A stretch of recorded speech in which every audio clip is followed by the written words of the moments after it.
I am glad that I'm here and I am very thankful to him for the introduction. Madam Chair,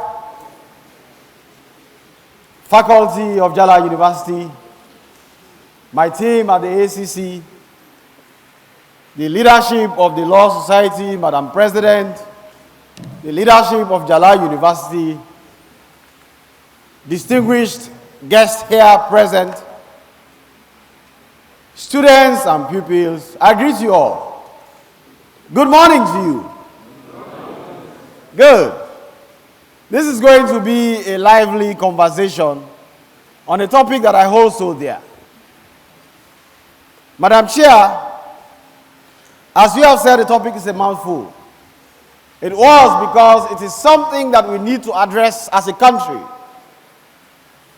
It was carefully chosen to enable us use a citadel of academia, the Njala University, to steer a conversation around the issue of the intersection of the fight against corruption and the rule of law, both of which need to be properly delineated if we have to set ourselves on a firm footing to enter and progress in the 21st century by attacking one of the menaces that stands in the way of progress and development. We live in a society with institutions that exist and ensure their legitimacy by providing the basic needs for the people to live a happy life. Nothing harms this objective more than the absence of accountability, which ultimately leads to the moral evils of corruption in the organs of this institution. Those were the words by Reverend Father Augustine Bangali, a spirit and priest, as a foreword to the book written by our dear spiritual leader there, Father Luceni, in his book, The Hurricane, The History of Corruption and Accountability in Sierra Leone. Father Luceni, we are very pleased to have you here. Madam Chairman, ladies and gentlemen, the rule of law against the fight against corruption is an ongoing battle. The purpose of law in society is to establish standards, maintain order, resolve disputes, and protect liberties and rights so as to keep society peaceful. Law regulates conduct, avoids or settles disputes, sets out rights and obligations, provides remedies, maintains order, provides protections, and sets up the infrastructure of governance so as to direct how we humans relate with ourselves. Thomas Hobbes had pointed out very vividly the life of man without law. He said it would be poor, solitary, nasty, brutish, and short. If you separate man from law, that is what the great philosopher Thomas Hobbes said. And this was encapsulated in the words of H.L.A. Hart in his seminal work, The Concept of Law. It is the existence of laws and sanctions for non-compliance that primarily ensure that people live with each other in an orderly communion. Without law, most likely we'll be fighting ourselves. However, laws are not always enough, and sometimes we focus too much on law. But human society is governed as well by other things apart from law, and that includes culture, traditions, customs, conventions, and usages. If we choose to apply Stone Age laws and thinking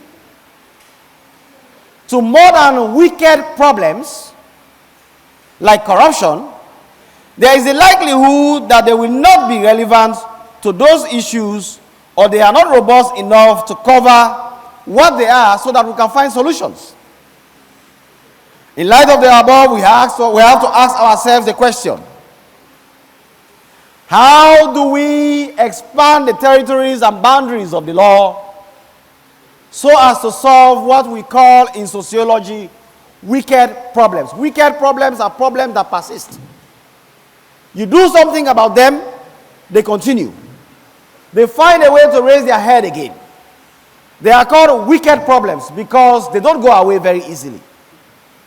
So do we solve them by applying the same solutions that we have been applying forever and we cannot find solution? If we choose to apply those, we are likely not to succeed. While a lot has been said and done in respect of the rule of law, we have not been able to carefully probe into the role of law. I repeat, whilst we say a lot about the rule of law, and even our academic teaching is focused on the rule of law, we do very little about the role of law. Focusing on achieving the rule of law in the sense propounded by A.V. Dicey, without defining the role of law in our society, is an elusive venture and may probably remain unachievable. The role of law is to ensure that no sphere of human relation is left unregulated, lest the law will fail to serve its purpose and society likely to degenerate into chaos as each man tries to apply ad hoc rules to fill the void. When there is no law, we apply ad hoc rules. We develop our own solutions. Each society has to find its own, and we do not have a common ground. Without the role of law being defined, the law will fail to provide the answers that society needs. And this is already happening. To change this, we all have to be prepared to shift the parameters of our laws into newer areas and disciplines so as to make them catch up with the changing needs of the times in which we live. Madam Chairlady, as ladies we prefer, and I know you to be a feminist, the American Bar Association defines the rule of law as a set of principles or ideals for ensuring an orderly and just society, where no one is above the law, everyone is treated equally under the law, everyone is held accountable to the same laws. There are clear and fair processes for enforcing laws, there is an independent judiciary, and human rights are guaranteed for all.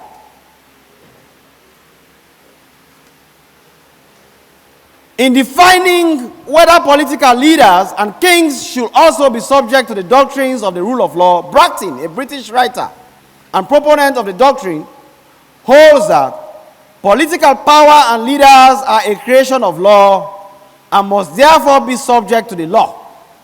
So basically that is the rule of law. We are all under the same thing. Whether you are king, you are ruler, or you are just a subject, we all have to apply the same rules to ourselves.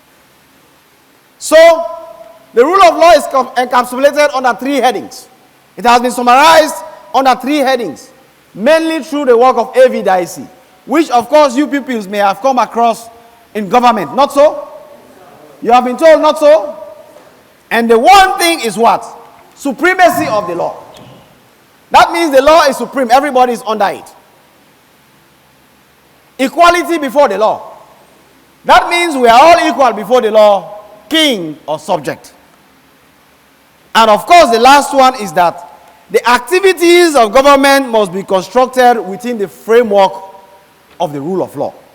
And that framework is basically the two I have said above. Everyone is equal before the law, and the law is above everyone else. Now, that is the foundation of the rule of law. But then, Sierra Leone has a wicked problem: corruption. People who do not wish to change. A system whereby the individual puts his interest above the social interest, and they are ready to do everything to undermine the collective growth and progress. Let me start start by defining what corruption is. The World Bank describes it as a form of dishonesty or criminal offense undertaken by a person or organization entrusted with a position of authority.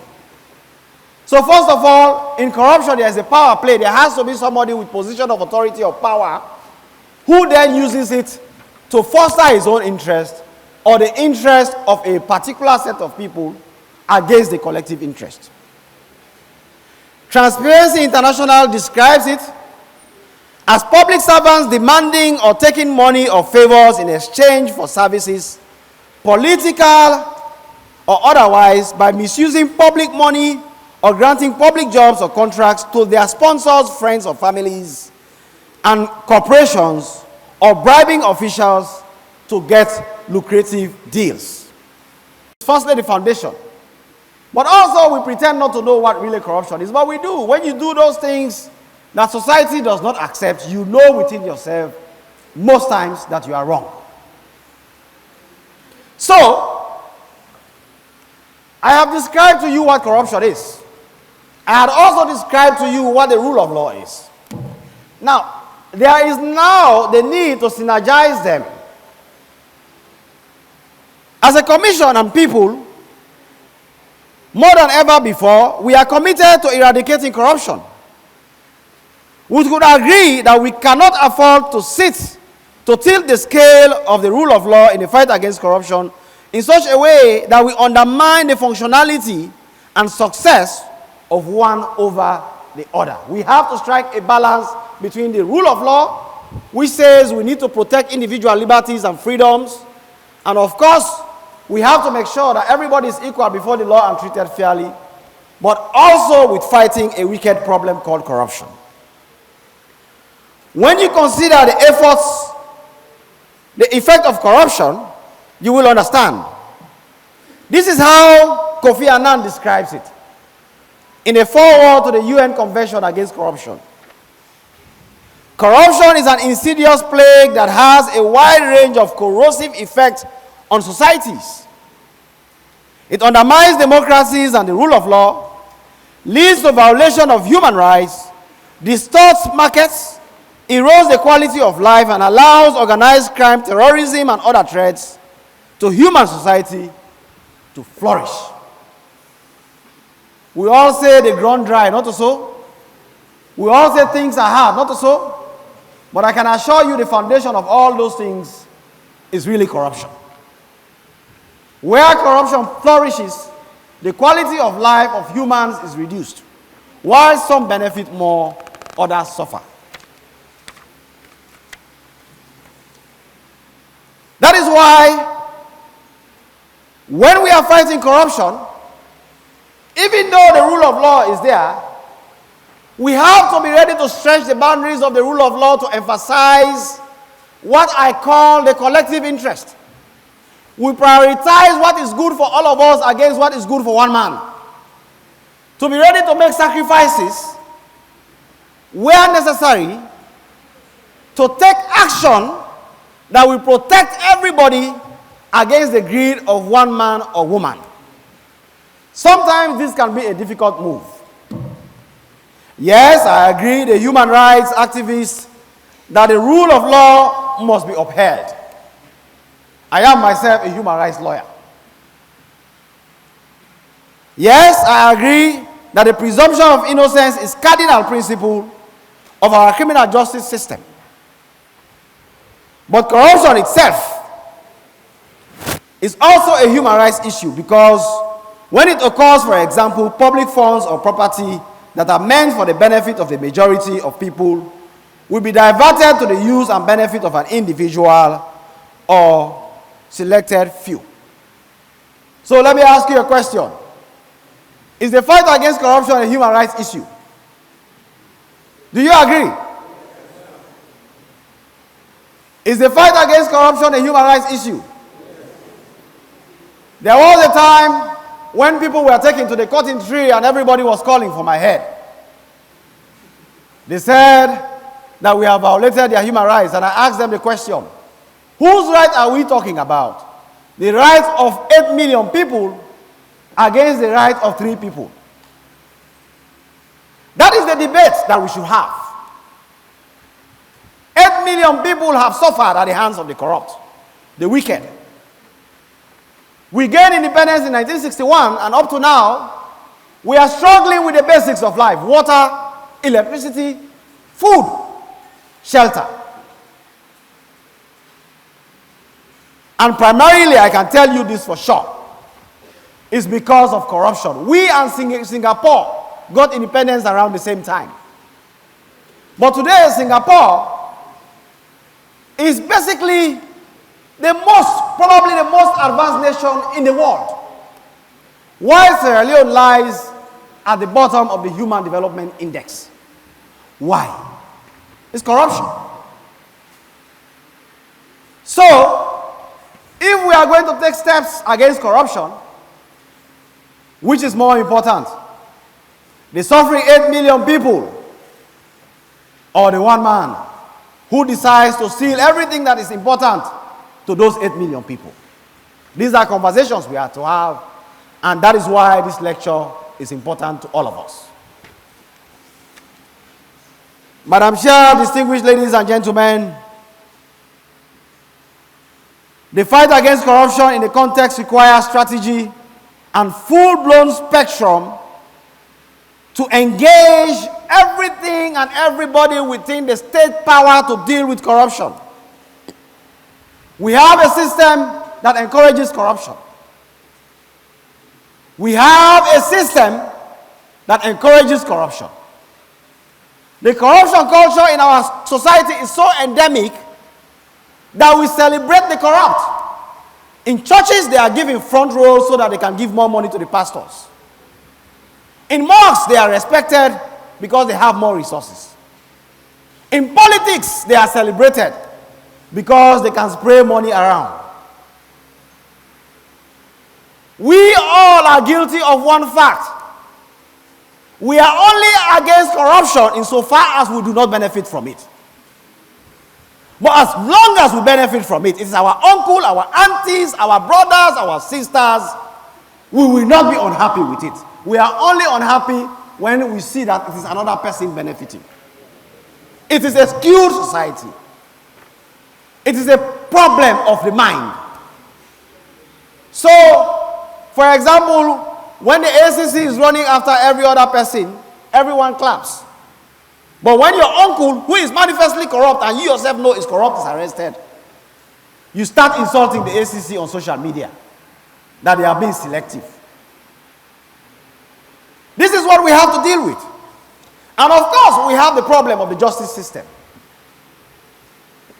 A judiciary that is organized in such a way that even though a lot has been done to reform, and of course there's a lot of improvement, but to date, it is very, very likely that an influential person, depending on how influential you are, may escape even when the evidence against you is very strong for corruption.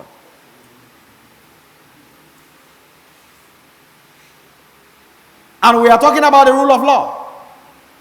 And the greatest protection, the greatest protector of the rule of law is the judiciary. A crucial part of anti-corruption campaign is the necessity for an uncompromising judiciary that will not only interpret and apply anti-corruption laws, but also ensure fair and expedient trial of persons who have been accused of corruption, which is also in sync with adhering to the principles of the rule of law. The judiciary is therefore a key player in the actualization of robust anti-corruption regimes, as well as upholding the rule of law. The judiciary is a serious partner in the fight against corruption, and the energy that comes from the judiciary determines how well we can succeed against corruption, because they are the holder of the sharp edge of justice. They can determine whether people should be given custodial sentence or they should be given fines. Therefore, distinguished ladies and gentlemen, we come to the question. It is stated in our Constitution, Section 6, Subsection 5. The states shall take all steps necessary to eradicate corrupt practices and the abuse of power. I have often drawn this particular provision to the attention of even lawyers. It seems people don't know that it is in our constitution from as way back as 1991. Section 6, which is among the fundamental principles, says, the states shall take all steps to eradicate all corrupt practices and the abuse of power. It is unqualified. And you lawyers know when something is unqualified, not so? Not so? You law students, when we say something is unqualified, what does it mean? Somebody brave should say. When it says you shall take all steps necessary to solve this problem, what does it mean? It means your hands are not tied, not so? Not so? Because if the law wanted to tie your hands, it would have said what? Except, notwithstanding, however, not so? There will be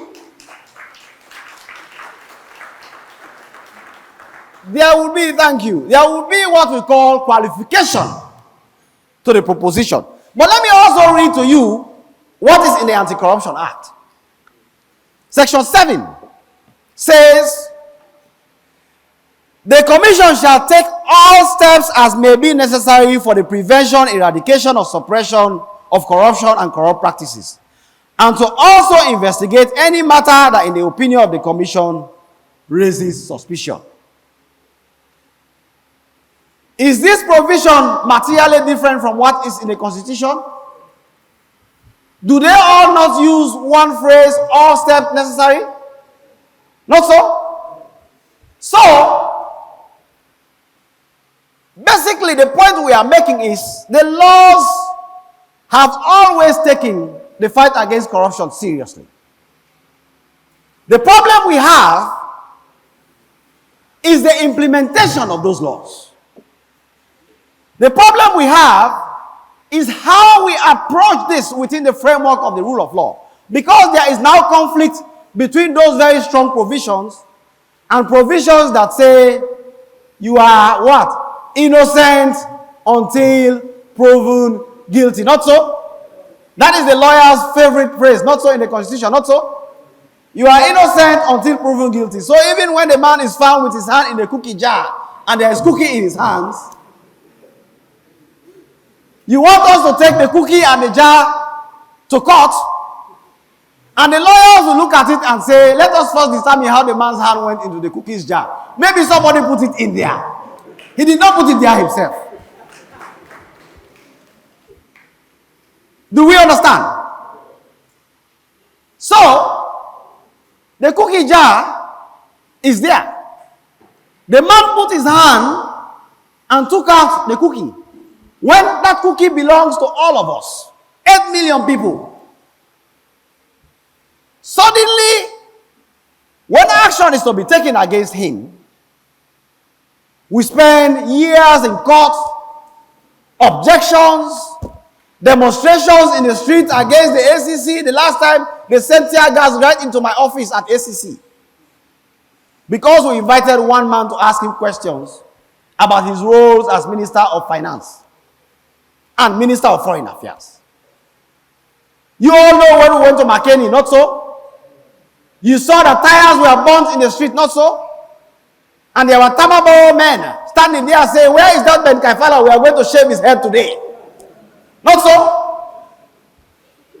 Within the framework of the rule of law, the problem is us, the people. The problem is us, the actors. And that includes the judges and even us at the Anti-Corruption Commission. How well and how prepared are we to understand that the framework of the rule of law is a two-way approach?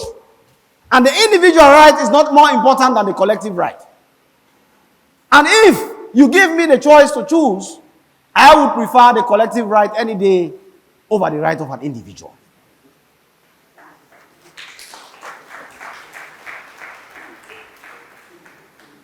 Distinguished ladies and gentlemen,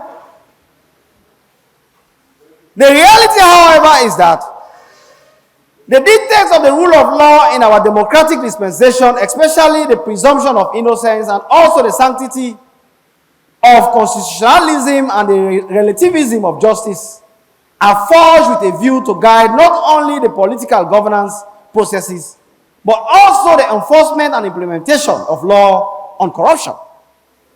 And for good reasons, our legal and democratic governance systems have been patterned in this way in order to checkmate the excess of exercise of power and authority, and to also preserve uniformity, certainty, coherence, and predictably for our justice system to strive. We all know the phrase, not so? Absolute power corrupts. Absolute power corrupts. Yes. But we forget one thing. And do you know what we forget? Do you know what we forget? The lack of power, especially where the opponent is corrupt, has the upper hand and can destroy absolutely. Let me rephrase again. We say power corrupts and absolute power corrupts. Absolutely not true. The converse is the lack of power gives upper hand to the corrupt. So if the commission, for example, does not have the right laws, rules, power, authority to do something about corruption because society does not want it, because the political leadership stand in the way of it, because we do not want to push ourselves strong enough to tackle something which is destroying the fabric of our nation for so long, because we just like to be mediocre, because we are lackluster.